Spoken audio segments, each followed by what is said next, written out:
intrinsic worth, relative scarcity, durability, and divisibility. Amazingly, they convinced us to trade our gold for paper. Gold for paper!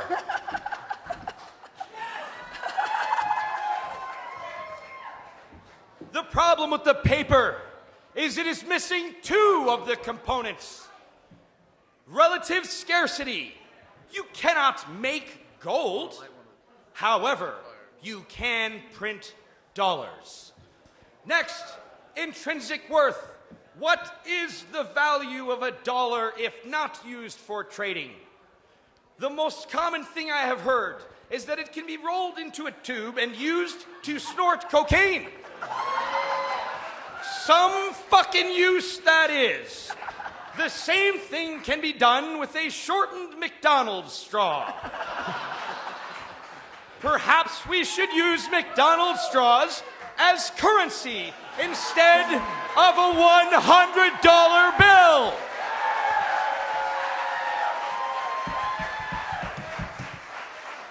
And then we can count on the kind people at McDonald's to ensure that they have been properly distributed. Furthermore, they could help and ensure that they restock the straw banks whenever they lose your straws. You see, government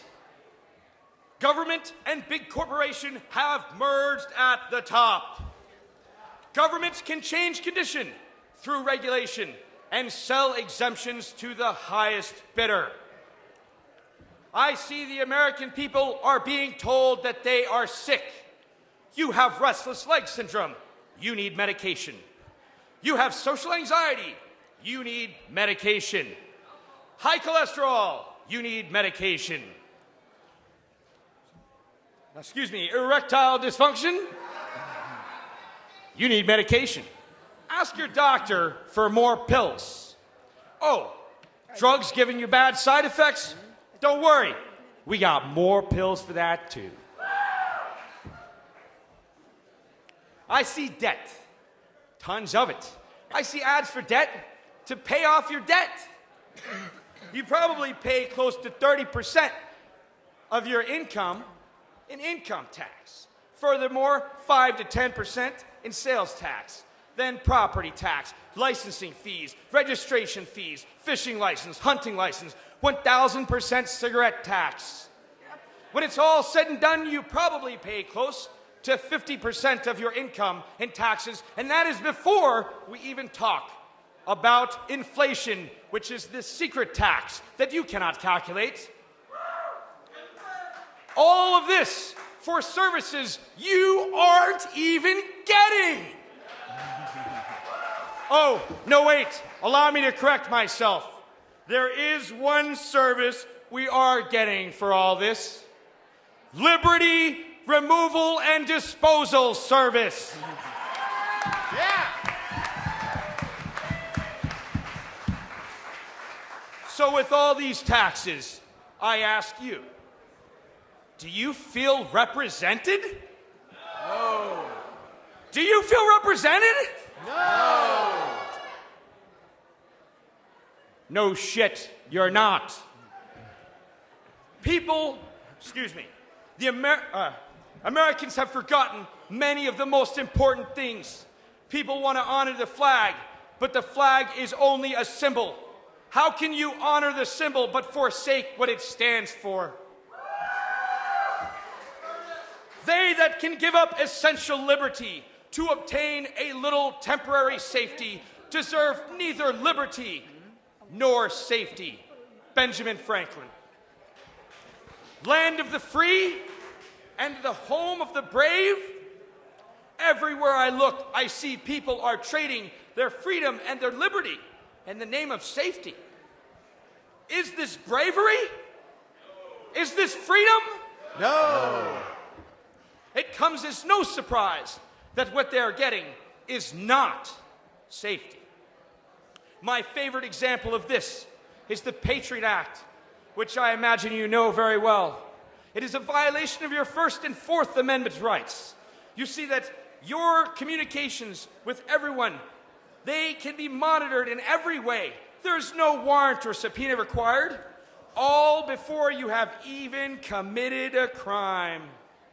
Furthermore, you can be detained without being charged because you appear to be a threat. But I ask you this, threat to who? 20 seconds. This sounds like the government protecting itself from the people. When the government fears the people, there is liberty. When the people fear their government, there is tyranny. Thomas Jefferson. I do not wish to be safe in my cage. Thomas Jefferson said, the two enemies of man are criminals and government. So let us tie down the second with the chains of the Constitution so the second does not become the legalized version of the first. But like all restraints, over time, they weaken and stretch. If the people wish to be free, freedom is theirs for the taking. But if you ask your rulers for your freedom, you will not receive what you seek. Freedom is to be taken, not asked for. Woo!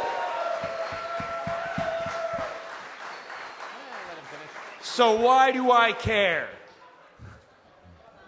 I don't want to be a slave. I have heard so many people say that could never happen in America, as if we live on magical soil, even though since the dawn of human civilization, as long as man has existed in every land, this has been the reoccurring plight of man. If you believe you never have to worry about tyranny and despotism, I say they have taught you well. Because the most dangerous attack is the one you don't see coming. For those who believe they have not reason to be concerned, and they are so sure that they wish for us not to even bear arms, because they are convinced that the government will protect them. To you, I say, I hope your chains sit loosely upon your chest, and that your shackles are not too tight, and that your bowl of food and water is kept full, because now you get to receive the services for which you have paid for. Woo!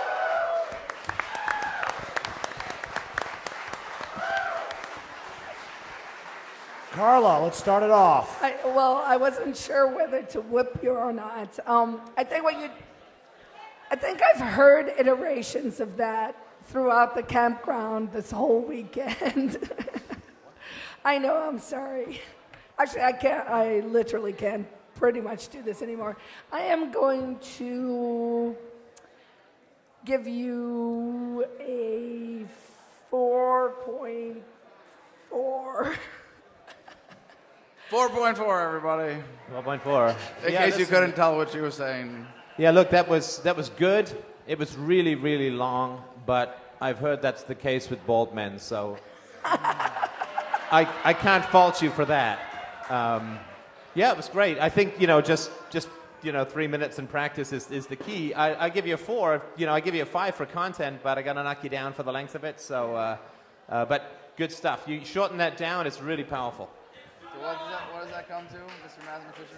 What does that come to? 4? Well, I had an epiphany while I was listening to that. When these things get to the point where we're using them as toilet paper, the cocaine that is imbued on all of them will come with a very nice tingly sensation, don't you think? And the presidents will finally be where they're supposed to be, up your ass.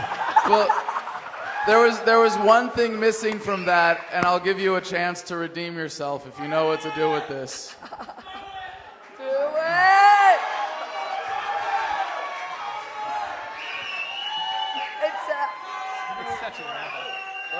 It's a voluntary choice. Don't feel pressurized. Yeah!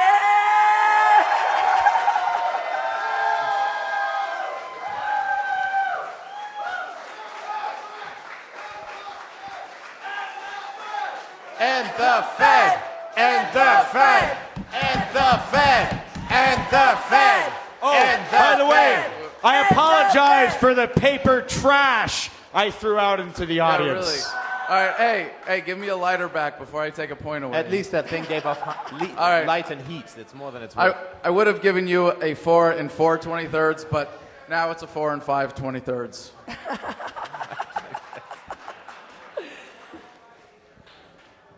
Have you guys noticed? Thank you.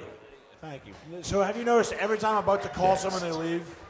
Oh, Chris is losing. Where's Megan Duffield? She's got a hard job. Hey, Stefan, I didn't know what you said. Oops. She's in the bathroom. I think we only have one other person left. Okay. Oh, I hear a voice. We should have moved the whole table the other way because my hearing is better my left. A little bit faster, Megan. Oh, yeah, that's fine. That's what she said. Oh, no. That's from my dog. That's from my dog. Who's this? Megan Duffy. This is the Megan. Bring people into the liberty movement talking about getting rid of everything they know. People have been born into this shit. Talk on their level. You can talk all you want about freedom, fuck the state. Bring your baby into the world without a birth certificate, girl, okay? You can do that. But when you're outside of this Porcfest, guys, you need to understand you're talking to people that haven't been exposed to these ideas. So get on their level. Find a common denominator. Talk about some marijuana legalization because people like to smoke pot. Talk about that. Let's find some people from the left and the right that want to bring their brothers, sisters, mothers, cousins, aunts, uncles home from overseas. Talk about that. But let's cut this fucking academic bullshit like you got your nose up in the air and you're better than everyone in the room. You're not. I'm sorry. Does anyone know who I'm talking about? Raise your hand if you have one of those people in your lives. Yeah.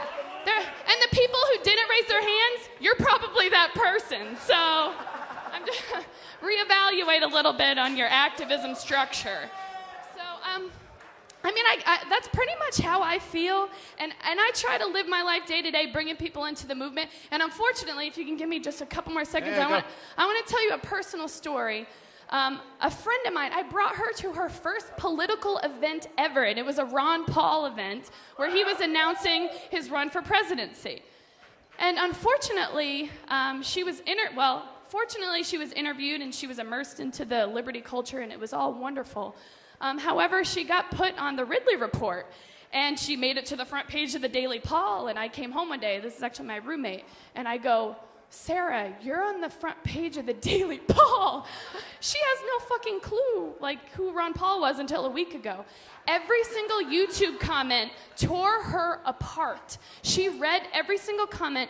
People completely demonized her, told her she was an Obama plant, told her she needed to get educated, literally knocked her ass down to the ground. And I'm like, is that what we're about?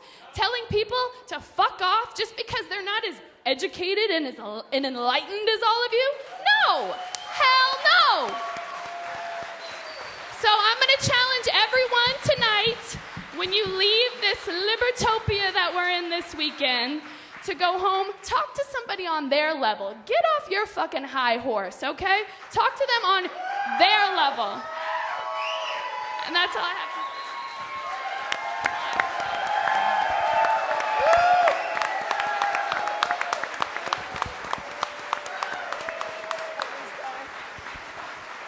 say. Yeah.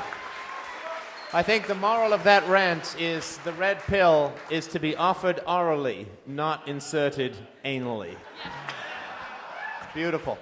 Hey, that was fantastic. I think that is a message that can't be repeated often enough. But we're like people who are in a postgraduate world of education in philosophy and liberty and economics. And there are times when we have to go to kindergarten and teach people, and you don't pull all of these statistics and heavy books out. You fucking line up the jelly beans and make it work for people. So I think that was a beautiful message, passionately delivered, focused, and